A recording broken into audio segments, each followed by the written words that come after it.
Hello everybody, you're listening to The Archer on 106.6 FM Wickham Sound. I'm your host Dane Cobain. This is the weekly radio show where we chat about the local arts news. We have a different guest on each week. We head over to the Rhylight Zone for a short story and or some poetry, and we catch up with Twangling Jack Ford over in the Oak Shed for a weekly album review. As always, you can find us on Facebook. If you search for The Art Show on Wickham Sound, you should be able to find us. We're also repeated on Wickham Sound on Monday nights. We're on the Wickham Sound Listen Again, iTunes, Spotify, and wherever else you get your podcasts. Please do leave us a short review on your podcast platform of choice. You can also find us on Facebook. If you search for The Art Show on Wickham Sound, you should be able to find us. And you can email me here at the studio on dane.cobain@wickhamsound.org.uk. That's dane.cobain@wickhamsound.org.uk. So this week we're going to be chatting to author Jim Cosby, but before we do that we're going to head over to the Rhylight Zone, and today we finished Insomniac, which was my short story collection that we had. So instead we are going to have one of my shorts from an unpublished collection. This will be in Snowbound when that comes out. And let me just find the title for you. I'm going to butcher the title here, but it's called The Possession of Daphne Degemensi. It's a short story set in Istanbul. Let's go ahead. Daphne and I were 13 years old, and so was her cousin, Muja. She went to Kadriya Moroglu, but we spent a lot of time together in the evenings and at the weekends. We were as good as inseparable during the summer. We used to hang around at my place while my parents were at work, making a nuisance of ourselves. We'd watch more than our fair share of American TV. It's how most of us learned English, and had learned that prank phone calls were the best way for kids to pass a lazy afternoon. Our favourite was to call the restaurants and kebab sellers and to ask for huge ass. We'd gather around the receiver and try to hold our laughter in for as long as we could. That's how most of us learned to swear in Turkish. When we weren't making prank phone calls, we were taking photos on disposable cameras. This was back in the 90s, way before smartphones.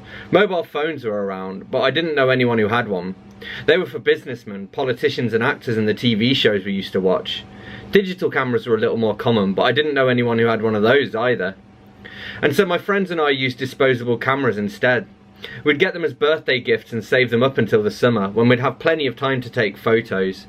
They weren't exactly cheap to develop into prints, and so we weren't like the kids of today who take 1,000 selfies to get the perfect shot. We spent 10 minutes making sure everything was perfect, hit the shutter button and hope for the best. We wouldn't find out if the photo was any good until we'd pick the prints up. We were just normal kids, or as normal as kids ever are. Daphne was beautiful, but we were still so young that she didn't know it. That was the summer when she started to develop, but except for a couple of creepy stares from the old guys in the piazzas, we hardly noticed. No, we were just normal kids until that night in the summer of '96. Daphne had invited us to her place. I'd been there a couple of times before, but her parents treated her like a princess and I was just another commoner, so they didn't like having me over. That suited me just fine because their house was 3 times the size of mine and seemed as old as the Ottoman Empire, at least to me. It creeped me out, especially the attic, and that was where Daphne wanted us to play. Her parents had gone out to the theatre, which meant that Daphne, Muja and I had the place to ourselves. We'd just called a kebab shop and asked for Mike Roch, and when the laughter had died down, Daphne took on a look of serious serenity and said, "Hey, I've got an idea." "Oh," Muja replied, "what's that then?" "Follow me," Daphne said. "I've got another game for us to play." Daphne led us out of the living room, where the house's only telephone was, and upstairs onto the landing. She grabbed a short metal pole with a fork on the end of it, climbed onto her tiptoes, and unhooked the trapdoor in the ceiling that led to the attic. When the door dropped open, a rope ladder fell out and dangled in the air, its bottom rung a foot or so above the floor. Daphne gestured towards me and said, "You first." "We're going into the attic." "No," Daphne said, "we're going to the moon." Okay, I replied, "point taken." I gritted my teeth and climbed into the attic. At first I couldn't see a thing, but then I heard Daphne climbing up behind me, and after her boots hit the ground on the battered floorboards, she pulled a cord and light flooded over us. I didn't even notice Muja climbing up last and closing the trapdoor. I was too busy casting my eyes around the room, which was a disappointment. The attic was mostly empty, although there were a couple dozen cardboard boxes pushed against a back wall and partially covered by old bed sheets. The floor was covered with dust and grime, and the windowless walls were draped with cobwebs. Daphne had drawn a pentagram on the floor in white chalk, and she had placed a candle on each of the 5 points. She went over to them and lit them with a box of matches that she pulled out from a pocket in her jeans. Then she gestured for us to each take a seat and turn the lights back off. "What's going on?" I asked. I was uneasy, but Daphne had such magnetism that Muja and I would have followed her anywhere. This is creepy, Daphne. I don't like it. We're going to play a game, Daphne replied. I could hear her moving about behind me, and then she shuffled around and back to my left. She had a box with her, which she opened up.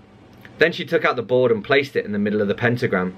She placed the planchette above the G in goodbye. Do you know what this is? She asked. I do, Muja said. It's a Ouija board.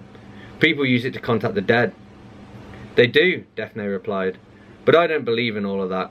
It's just the people using it subconsciously moving it. Let's play.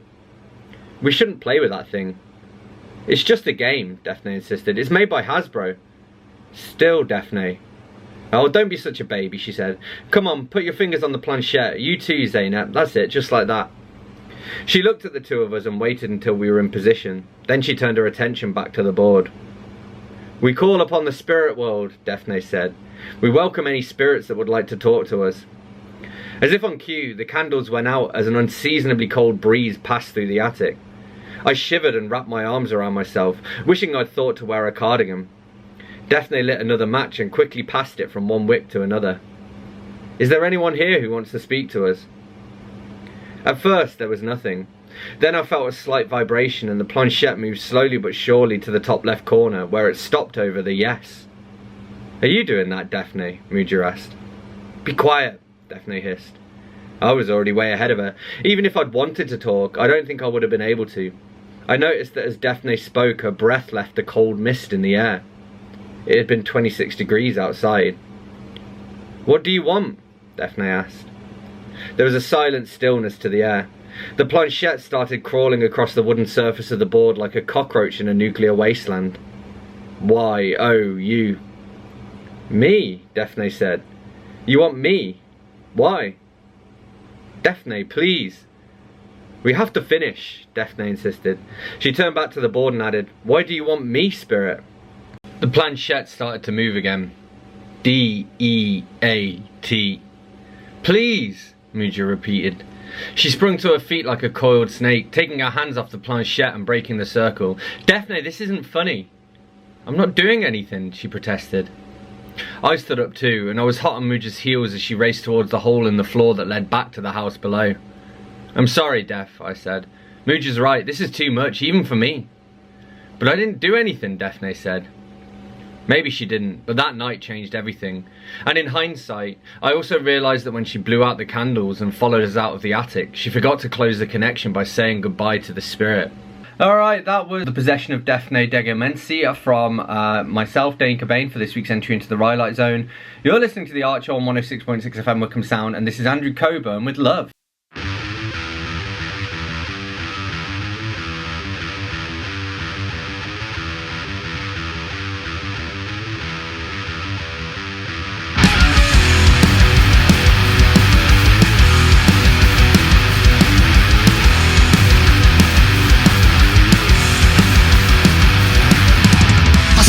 To the devil now. It feels good as I look around. I now know what I must do.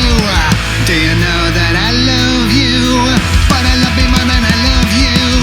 I have a face you cannot see through. It feels good because you think you have me, but you know it's me who had you.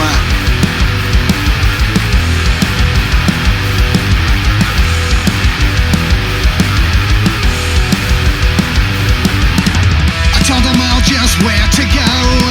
Damn their politics and damn their souls. The only person I care for is me. It's so simple, can't you see? But I love you more than I love you. I have a face you cannot see through. It feels good because you think you have me, but you know it's me who had you. Do you feel love? Touch from above. You'll always be apart from me. I know this is wrong, so I write these songs to show you how I feel. Do you know what I mean?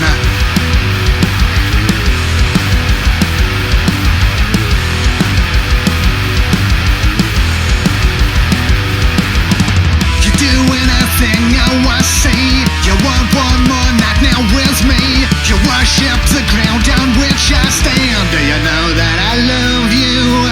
But I love me more than I love you.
great, and it came to a fantastic end.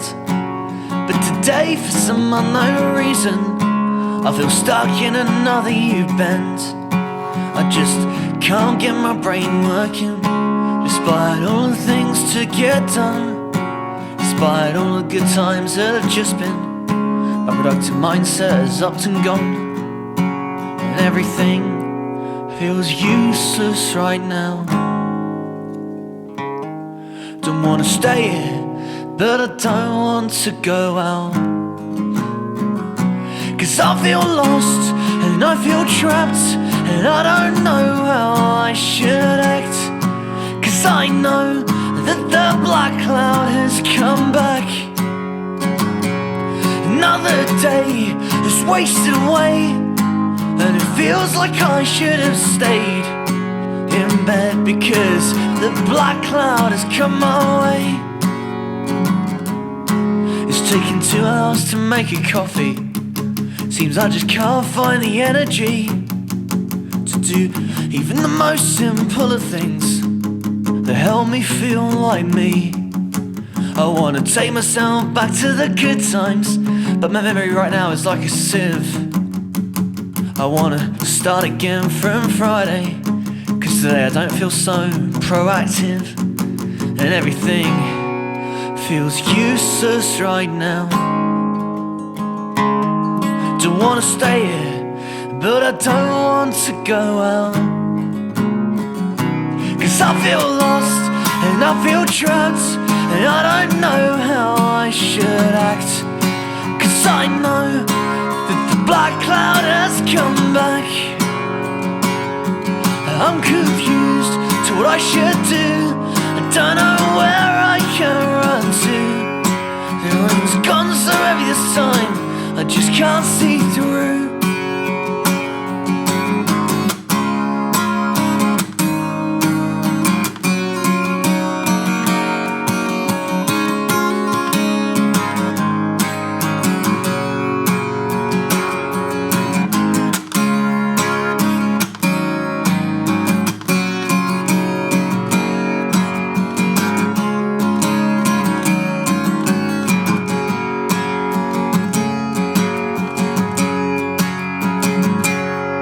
Hang up the phone, ignore all your texts. You spend this day waiting for the next.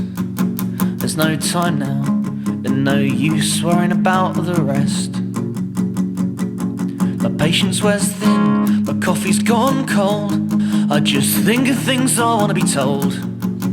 The day's down nothing yet, but I am ready to fold. How do I get it to go this time? I know it can't stay forever long, so I consider feeling sorry, or I can try and write a song, 'cause I feel lost and I feel trapped. I think I know how I should act, at least until the shadow of the cloud has made its tracks. Another day is wasted away, but I'm not getting caught in that rain, just 'cause that black cloud thinks it can come right back my way. But that black cloud will not stay.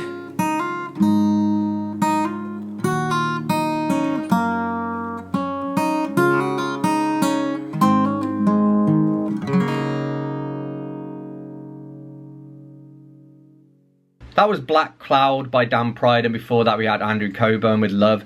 You're listening to The Art Show on 106.6 FM Wickham Sound. I'm your host, Dane Cobain, and it's time for us to catch up with this week's interview guest, who is author Jim Cosby. I can see you're sitting in front of a bookshelf, which is nice, because the question is, what was the last book that you read, and what did you think of it? Oh, right. I'm in the middle of a biography, Edie Sedgwick, from the It Girl from the '60s, and it's I'm kind of just getting into it, but I've been on a run of Warhol related people and that whole era in New York. Yeah. So I'm really looking forward to reading more into it. Awesome. I read like Patti Smith's Kids like recently for the first time. That was really great. Yeah. Awesome. I read that as well. That was a good book. And are you reading that for fun or for research? Actually, it's for fun, which I don't always get much time to do it. But I researched Warhol for this most recent book, and Hmm. I was talking about the Velvet Underground, and then I was like, okay, let me get into Warhol, give some context, and Yeah. then I just got more and more into it. Like I didn't know, I knew something about Warhol, but I just got more and more into it as I was doing research for that. So I just have Cool. continued on, read up. Awesome. Yeah. Well, and we're going to chat about that as well as obviously as part of this interview. But I thought a good place to start would be to ask you how long have you been writing and where did you get your start? Like serious writing. I mean, in undergrad, I started to get into it and started to realize I really enjoyed it. Hmm. And then actually I went to law school and started writing like more scholarly and getting more serious about it. And then that really kind of launched me and I realized how much I really loved doing it. Hmm. So I wrote, that was like, a long time, it was over 20 years ago. And then I got done with writing about legal stuff. And then and then I was like, wow, well, I really want to write about music. Yeah. That's what I love, rock music and history and sociology of it. Yeah. Well, and you describe yourself as a rock music historian. So what exactly does a rock music historian do? And why is it important that we have those? Um, yeah, so I mean, I've written two books, and the first one is called Devil's Music, Holy Rollers and Hillbillies, Hmm. How America Gave Birth to Rock and Roll. And it's really everything that led up to the start of rock and roll in the 50s. And it's the music and also a lot of the sociology around a lot of things around race, a lot of the class. And and to me, it's like, and I guess how I got started was I just realized like I love, rock music my whole life since I was a little Hmm. kid. And I thought like, I don't really know how it started. Like, I didn't know what was the first rock record. Like, who, did somebody invent it? And so we put out a record like, oh my God, it's rock and roll, or Mm. what happened? Of course, it wasn't that simple, and so and it's just crazy to me that more people I don't think really understand like where it came from and how it all played out. And and Yeah. it's a cliche, but it's not good when I think when society doesn't know its history. Hmm. People don't understand how we got to where we are today. Yeah. Well, and you mentioned that, I suppose both of your books really, but they kind of take a look at race and the seeds of the current, I think you called it the woke slash MAGA divide.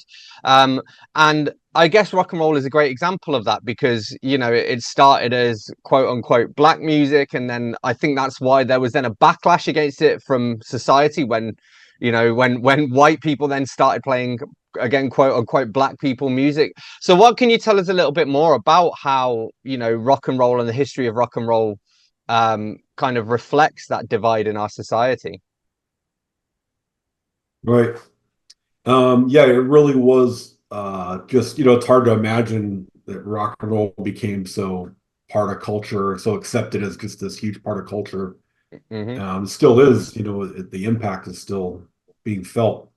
Um, but it's hard to imagine just the shock of this music and this wild music and race and the racism inherent in that people really wanted to just wipe it out if they could.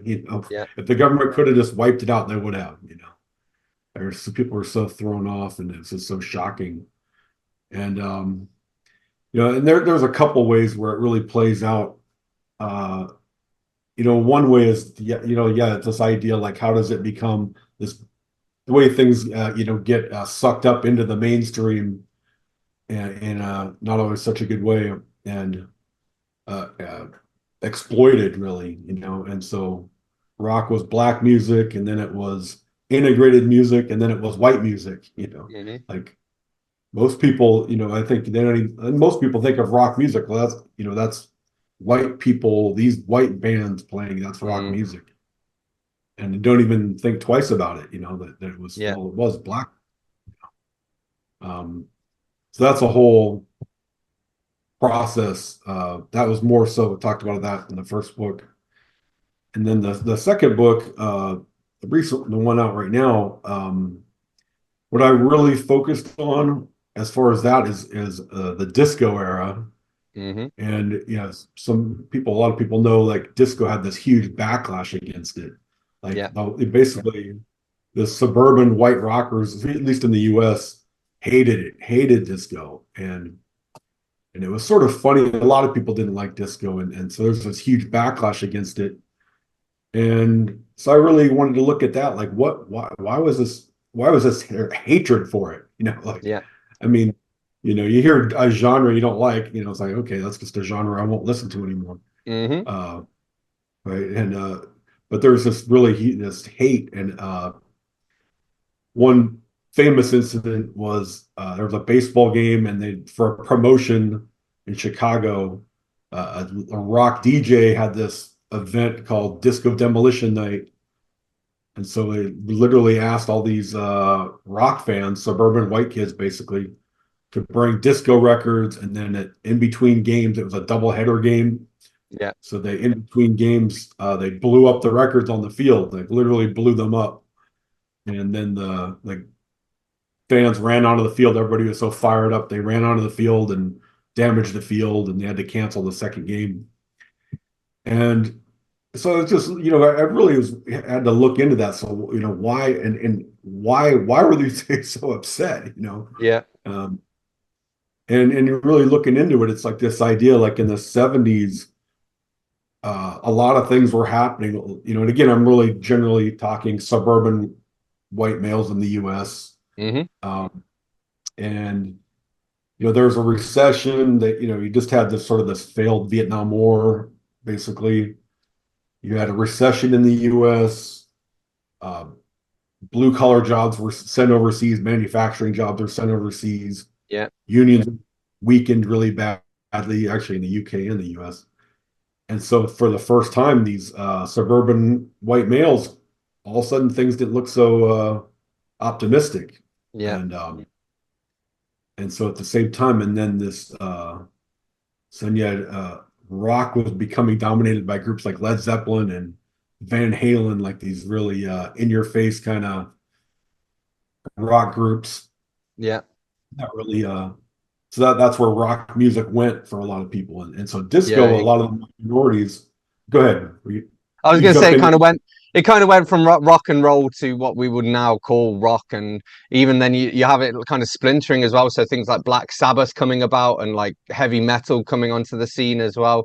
But also again, I guess like the 70s, because they always say, don't they, that like Altamont in '69 was like the end of like the flower power generation, and everything got a bit, everything sort of changed after that, and a lot of the optimism went. And like you say, with the Vietnam War and the recession, suddenly things weren't looking as rosy for the youngsters. Right, right. Yeah, and like in that idealism of the 60s was kind of, once the anti-war movement was over, civil rights movement sort of was stalled, had accomplished things. So yeah, so that idealism was gone. It was just sort of now it was just sex, drugs, rock and roll or Yeah. whatever. Yeah. Uh, And you mentioned that, I mean, I guess that's the period. I think you said 1964 to 1980 is really what you cover in the new book. Can you tell us a bit more about the book? What's the book called for a start? Where can people get it? And what is it about that time period of music that makes it so iconic?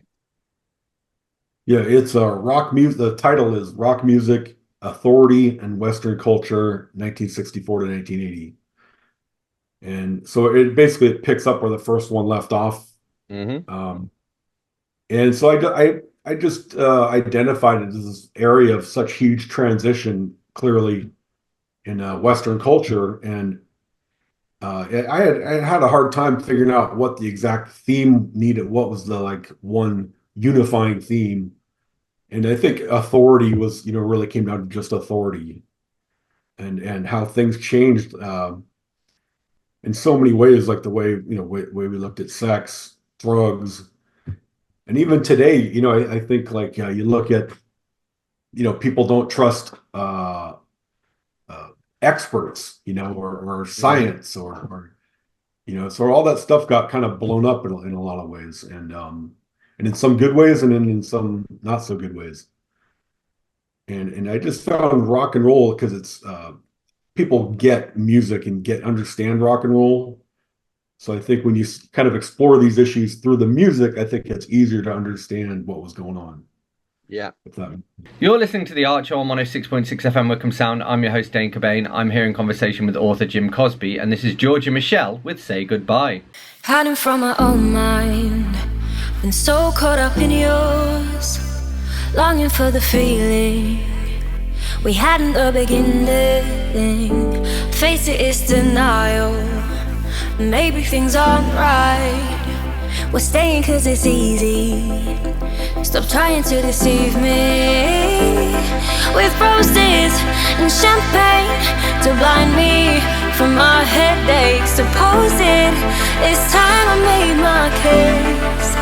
Only bring me flowers if you want to, and not to fill the space. Only call me baby if you want to, not to make me feel like we're okay. Only kiss me in the morning if it's the first thing on your mind, cause these days it's not the first on mine. So I want to say goodbye.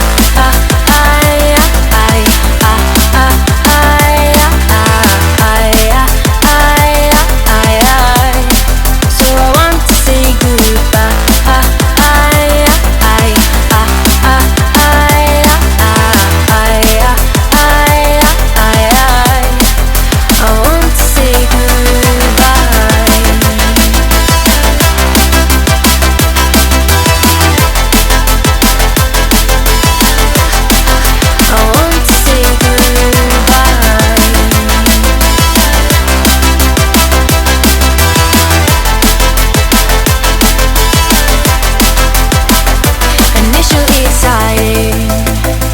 Surfed on every wave.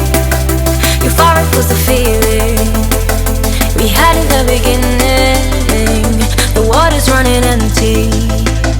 It's got a little stale. It used to be so easy.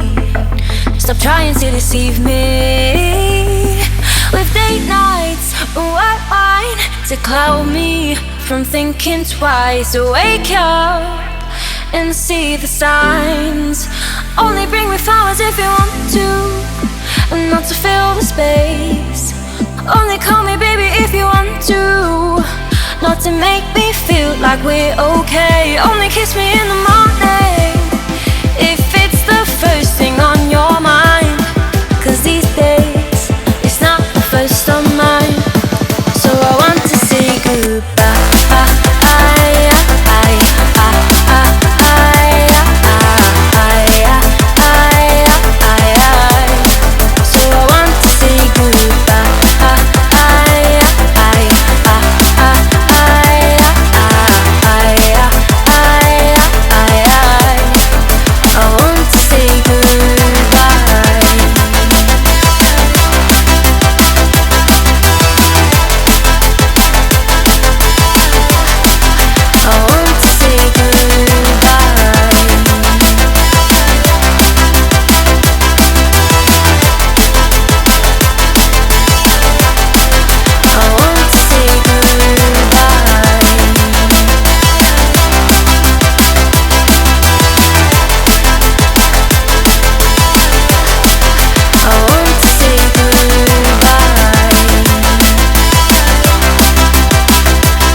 That was Say Goodbye by George and Michelle. You're listening to The Archer on 106.6 FM Wickham Sound. I'm your host, Dane Cobain, and it's time for me to be rejoined in conversation now by this week's guest, who is Jim Cosby. And I mean, is there plans to continue and to do, I suppose, the next phase? I guess what would the next phase be, like 1980 till maybe the mid 90s, and with, ending with grunge and Britpop maybe? That's exactly it. And I have it's actually written, the third book's done.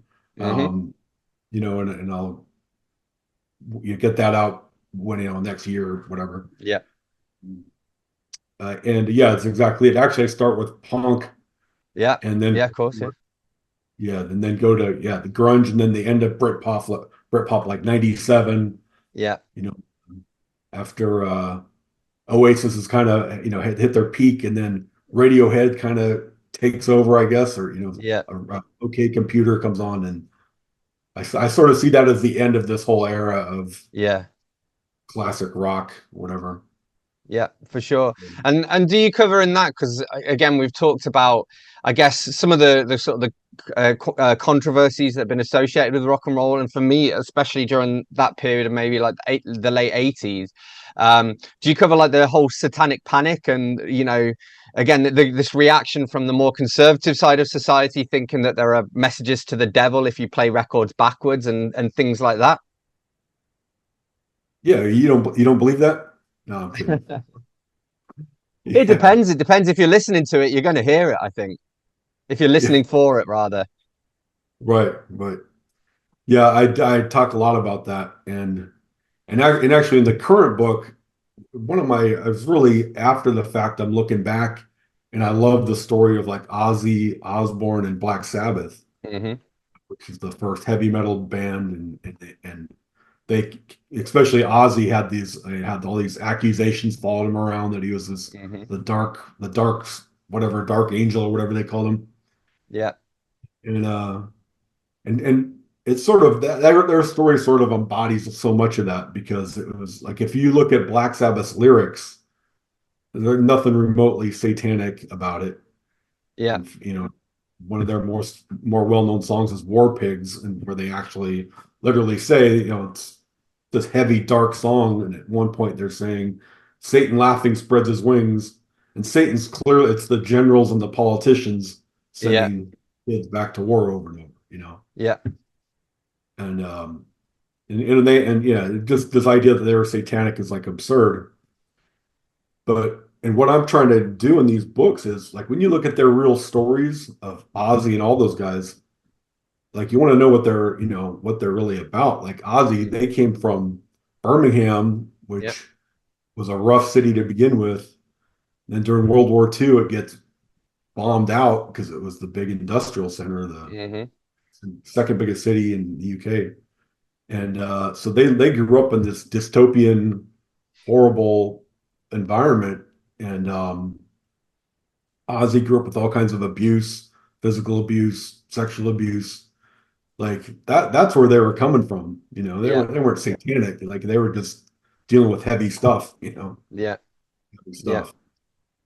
Well, and I think that makes a good point, that often, like, the truth is actually a better story than, for me, for example, it's more interesting to hear about, like, Tony Iommi lost part of his finger in a machinery accident, which is why he has his particular style of playing guitar. And I find that more interesting than, this story about Ozzy Osbourne biting the head off a bat or whatever. So it's kind of, the truth is kind of more interesting than the legend a lot of the time, I think. Yeah, definitely. And so I wanted to ask, because you've got the books being sold at the Rock and Roll Hall of Fame, which is obviously a great fit for the book, but how does it feel for you to know that it's being sold there? Yeah. And also it's it's the first one, and it's also sold at Sun Studio in Memphis. Amazing. So I'm really thrilled. Like, it's not hasn't made me rich, but that's like, super cool. Just to be some part of that bigger picture, I guess. Yeah. This whole story. Yeah, it's funny because it's funny because it's almost as though it's sort of gone from documenting the history to actually being a part of the history itself. Yeah, yeah, yeah, for sure. It's in there. It's in there. Like I'm Yeah, not in the Rock and Roll Hall of Fame, but the yeah. book's in there somewhere. Awesome. And speaking of the Rock and Roll Hall of Fame and you not being in that, are you musical at all yourself? I am not. I've just never really had the inclination to pick up a guitar. I've thought Yeah. about it, but maybe someday, yeah, it's never really been, never had that desire, I guess. And well, I wanted to ask you, I mean, I'm assuming you must have listened to a lot of music in writing all three of these books. What are some songs at the moment that you just can't get enough of that you keep playing on repeat? Hmm. Cool question. Well, one of my just favorite bands is the group called Nothing, and they're actually in Philadelphia, from Philadelphia, which is where Mm, I'm at also. But they're just they're sort of a new shoegaze movement or whatever, and there's like hard shoegaze, like they're really great melodies, but they're like really kind of heavy at the same time. yeah. So that's been last few years. I just saw them a few months ago here in Philly too. Um, so that's the one band for sure that I always like to throw out there. Yeah. And Cool. with the internet, there's so many single songs. I'm trying to even think. Like I just added, a few more the other day that I was really blown away by.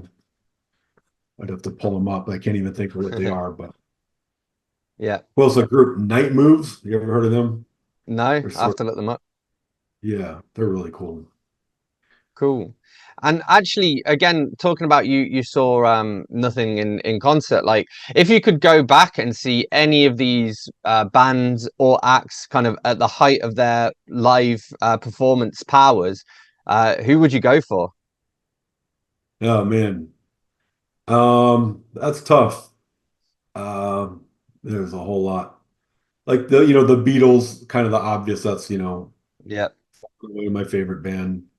So of course they had like bad sound systems when they were playing live, so maybe that wouldn't be Yeah, and lots of screaming fans. I was thinking the Beatles, and I was like, the only way maybe that would work would be to go and see them at the rooftop concert. That could work, but sort of, the Shea Stadium days or whatever, right. you might as well just, you might as well go and see Nothing because you're not going to hear the music anyway. I know. Yeah. Yeah. Or maybe see them at I was thinking I went to the Cavern. I went to Liverpool Oh yeah, yeah, a yeah. couple years ago, and I went to the Cavern Club and saw it was the anniversary, like the 50th anniversary of Ringo's first show with all four. Right. There was a tribute band, which I don't not thrilled with, but it was really cool. So that yeah, Yeah, so seeing them at the Cavern Club, those days yeah, that might have been yeah. really good. Or in Hamburg maybe. Yeah, right, Yeah. right. Cool. And so the book's published with McFarlane Books. Can you tell us a little bit more about what that process has been like and what it's been like to work with them? Yeah, McFarlane's a small independent in the U.S. But they've been around a long time, and so they're pretty solid, good publisher. Um, yeah, and they're definitely not a big five either. So I Hmm. have to do my own a lot of promotion and but yeah, it's a challenge. Um, I think for me the first book especially, like I really enjoy writing and what I'm writing about. And it wasn't until I got to the very end, like it was time to be done with the manuscript, that I really started to realize, like, man, there's a lot of loose ends you got to tie up. Mm, A lot of editing and yeah, it's hard. Like it didn't seem wasn't easy, but it didn't seem that hard until you get to the very end and you realize, like, man, there's a lot of yeah. uh, You get to the end and realize it's not actually the end. yeah, yeah, right, exactly. Yeah, you're an author, right? Yeah, Um, yeah. So that's a challenge. But it's a lot of fun too. I mean, I've enjoyed all of it really. cool. Awesome. And just a couple of questions to end on. So what's next for you, and where can people follow you to stay up to date and find out more and to maybe get a copy of the book? Yeah, well, I have this second book's just been out for a couple months, so it's out there, Amazon and through the publisher, and then the third one, I don't know where it'll get published, but with McFarland or somebody, hopefully, and so that'll be another year or two probably, I would guess. Yeah. So I'm finishing that. I write for popmatters.com. I really enjoy that too. So do just essays and book reviews lately and things like that. And I have a Facebook page really for the books. So if you look up like Devil's Music Holy Rollers on Facebook, especially Facebook's easier for me just to do it on Facebook. Yeah. So on Twitter, but for book stuff, there's a Facebook page for both these books that I keep, that's pretty active and keep posting whatever is going on up there. Post this interview up there, Awesome. Big thank you to Jim Cosby for joining me. You're listening to The Art Show on 106.6 FM Wickham Sound. I'm your host, Dane Cobain, and this is Jazz DeLorean with You Can Do Anything.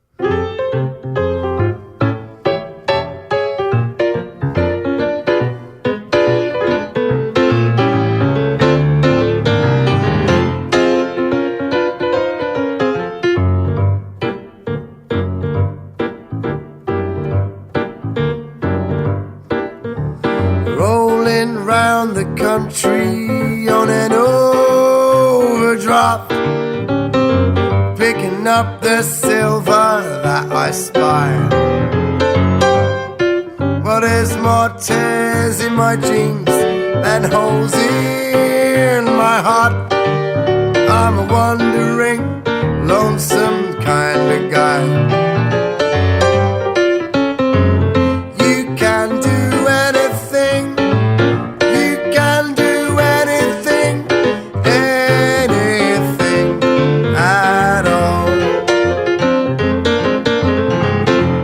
Want to be with me, but rather not be seen with me.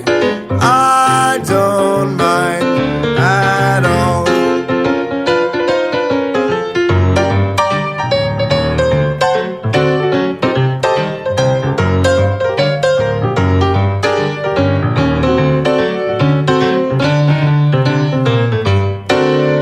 Sleeping in a phone box with a postcard stars.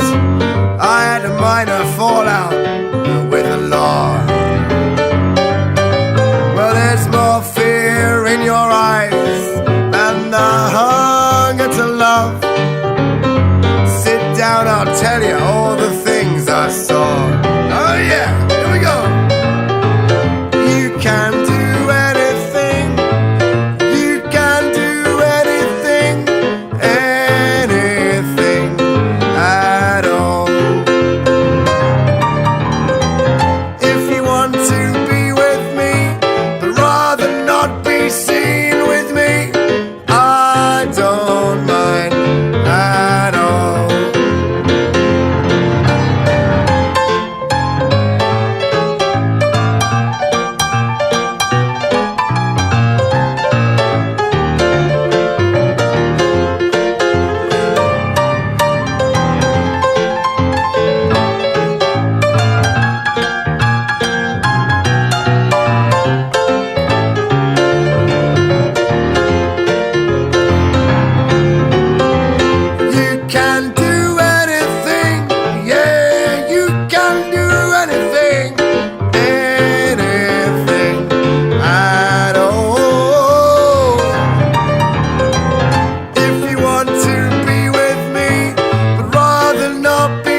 hectic Britain, way before Brexit Britain. I wasn't accepted at school, I skipped class without telling my parents, I kept it hidden. Listened to beats, perfected rhythms, and gave me a sense of direction that kept me driven. While they slept, I didn't, step by step, I direct my vision conflicted.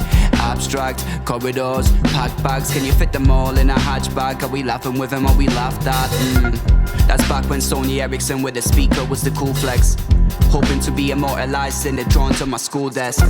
Manifesting dreams out of pencil cases. Don't ask me what my mental state is. Growing up I would vent on pages. Nowadays I get sent on stages. Wait, manifest dreams out of pencil cases. Don't ask me what my mental state is. Moving forward at 10 paces. Yeah, I like to reminisce. A new vision full of throwbacks. I was too Polish for the Brits, but too British for the Polacks. Huddled up in a standard flat. Doesn't matter where you've landed at, cause a friend once told me home is where you hang your hat.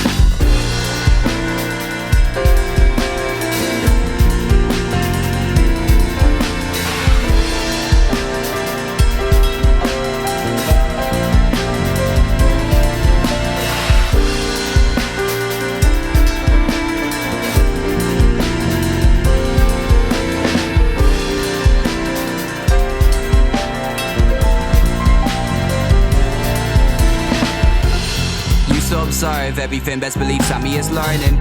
Still remember the day we got on a plane with no plan of returning. Sorry mother, if I travel with you I can be a burden. Yeah, but you carry the burden, you carried it, I know. There's no barriers I close. You taught me how to balance out them lows. We try our best, it shows. Yeah, we try our best, it shows. We try our best, it shows. Stress but wouldn't tell him since I was 11. So shit, yeah, yes, I'm a wellin', but I embrace it, never yelling. It's in the jeans, it's in the denim. Which direction are we heading? Nicking out of school with some mates back then. The teachers caught me blemming. Internalized a lot of emotions, I was dealing with my venom. That's one from the memory box, setting me off. Some come over and send money back home to find out happiness will never be bought. I've got the same mindset that got Kennedy shot. These words can cut through these ebony logs. You either see friends or enemy squads. See, everything's relative.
That was Hectic by the MLN Ensemble, and before that we had Jazz DeLorean with You Can Do Anything.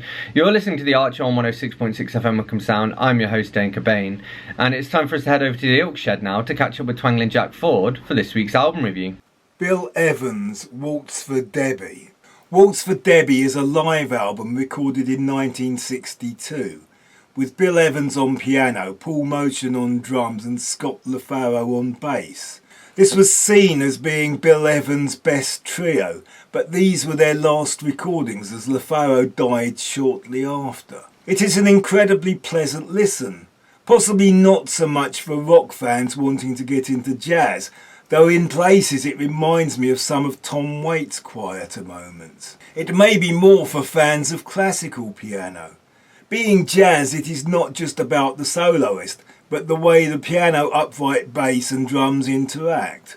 The piece Waltz for Debbie does start like a straight classical piece before the swinging starts. It is a bit Debussy with swing, though not as much as I had hoped. It is maybe a bit more Gershwin, but that's still okay with me. The CD version has a very moving performance of I Loves You Porgy from Gershwin's Porgy and Bess. I think the highlight of the album is Milestones, the Miles Davis tune, with its modernist harmonies even more evident as a solo piano piece. It makes me feel nostalgic, not for the era itself, but of black and white documentaries looking back on that era maybe half a decade later. Waltz for Debbie, Bill Evans. Big thank you to Twangling Jack Ford for this week's album review. Thank you to Jim Cosby for being this week's guest. Thank you to everyone whose music I've shared. As always, you can find us if you search Facebook for The Art Show on Wickham Sound. You should be able to find us.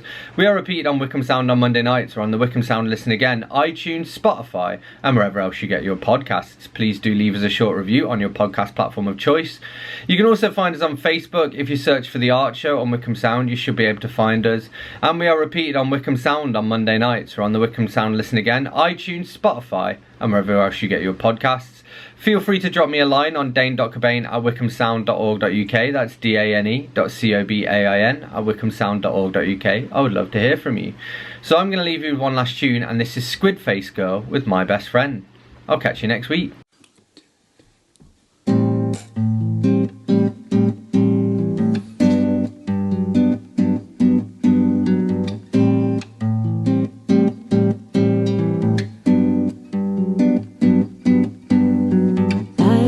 Something that you'd love, so is that what you hate?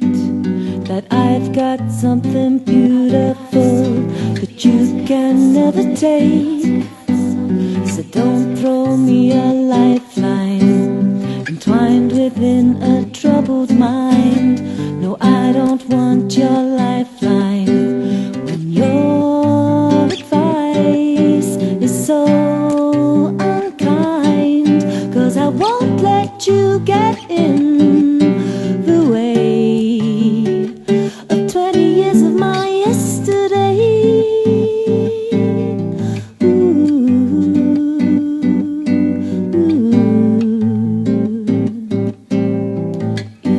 yes. See, I've got something that you'd love, so is that what you hate? That I've got something beautiful that you could never take. See, my best friend is beautiful. No, he's not like you at all. 'Cause my best friend would never get off on making me feel so small. No, he'd never get off on making me feel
something beautiful that you could never take.